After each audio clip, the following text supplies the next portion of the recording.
You can't turn the clock back. That single, almost whispered sentence from David Byrne is enough to break a million nostalgic hearts. And it's the closest thing to a definitive answer we're ever going to get about a Talking Heads reunion. But here's where it gets controversial. What if Byrne is absolutely right, and the very idea of a reunion is a romantic fantasy that would only tarnish the legend? In a sprawling new conversation with Rolling Stone, the 71-year-old singer, songwriter, and restless creative spirit let the air out of the reunion balloon once and for all. He wasn't angry or dismissive. He sounded more like a man who has genuinely moved on and wants the rest of us to catch up. When you hear music at a certain point in your life, it means a lot, he explained, but it doesn't mean you can go back there and make it happen again. Translation: the songs still belong to you, but the moment that created them is gone.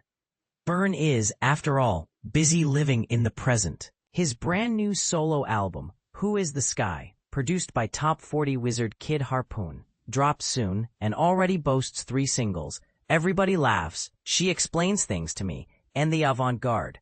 Listening to him describe the record is like watching a kid with a new box of crayons. He's genuinely excited about where his curiosity is taking him now. And this is the part most people miss. Byrne isn't rejecting the past out of bitterness. He's sprinting toward a future that still feels wide open. Still, the topic of Talking Heads crept in naturally.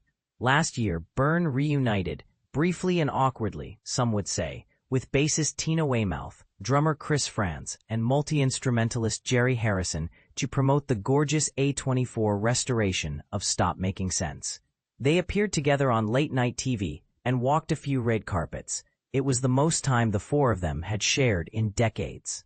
Did we feel more comfortable with one another? Yeah, Byrne admitted. Then he quickly added the caveat everyone was dreading. But I didn't feel like, oh yeah, let's go out on tour again. Or let's make another record. Why not? Byrne offered 2 reasons, both refreshingly honest. First, his own musical compass has swung far from the jittery art funk that defined Talking Heads. Second, he's watched the reunion industry crank out nostalgia tours and comeback albums, and he's unimpressed. Some of them were probably pretty good, not very many, he said with a shrug that you can practically hear through the page. Recapturing lightning in a bottle, he argues, is pretty much impossible. Let's pause for a second and let that sink in. In an era when every legacy act from ABBA to the Police has cashed in on reunion fever, Byrne's refusal feels almost radical. Is he protecting the band's legacy or denying fans a once-in-a-lifetime thrill? That's the debate lighting up comment sections everywhere. For context, Talking Heads officially called it quits in 1991. Their last public performance together happened in 2002, a single-night-only set at their Rock Roll Hall of Fame induction. Since then, the silence has been deafening and, apparently, permanent. Byrne also took the opportunity to reflect on the man he used to be. During the Stop Making Sense era, he was notorious for micromanaging every spotlight cue and riser roll. I probably wasn't the easiest person in the world to work with, he confessed. I was very single-minded about, no, the lighting should be like this, and the crew has to rehearse wheeling those risers out so that they're as much a part of the show as the band is. The show became a masterpiece, but the process left bruised egos in its wake. Today, Byrne says he's learned how to collaborate without steamrolling people, a way to do it where it doesn't hurt feelings. Elsewhere in the interview, Byrne dives into the making of Who Is the Sky, reminisces about 1970s New York, when rent was cheap and danger was cheap too, recalls late-night hangs with Lou Reed, and grins about sharing a stage with pop prodigy Olivia Rodrigo. He even marvels at how teenagers on TikTok are discovering This Must Be the Place, as if it were a brand new love song. The through line is clear. Byrne isn't stuck in amber. He's surfing the current cultural wave with the same wide-eyed curiosity that powered Psycho Killer back in '77.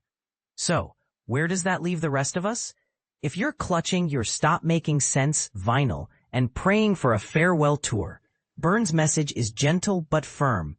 Let it go. The music hasn't gone anywhere. You can still drop the needle, press play, or cue up the concert film in 4K. But the men who made it have moved on, and maybe we should too. Now, here's the question I'd love to see you wrestle with in the comments. Is David Byrne a principled guardian of artistic integrity? Or is he denying millions of fans a moment of communal joy they'll never get back? Could a one-off Talking Heads festival headline actually ruin the myth, or would it be the greatest gift the band could give? Sound off below. Agree? Disagree? Or confess that you'd still mortgage your house for front row tickets? Let's talk.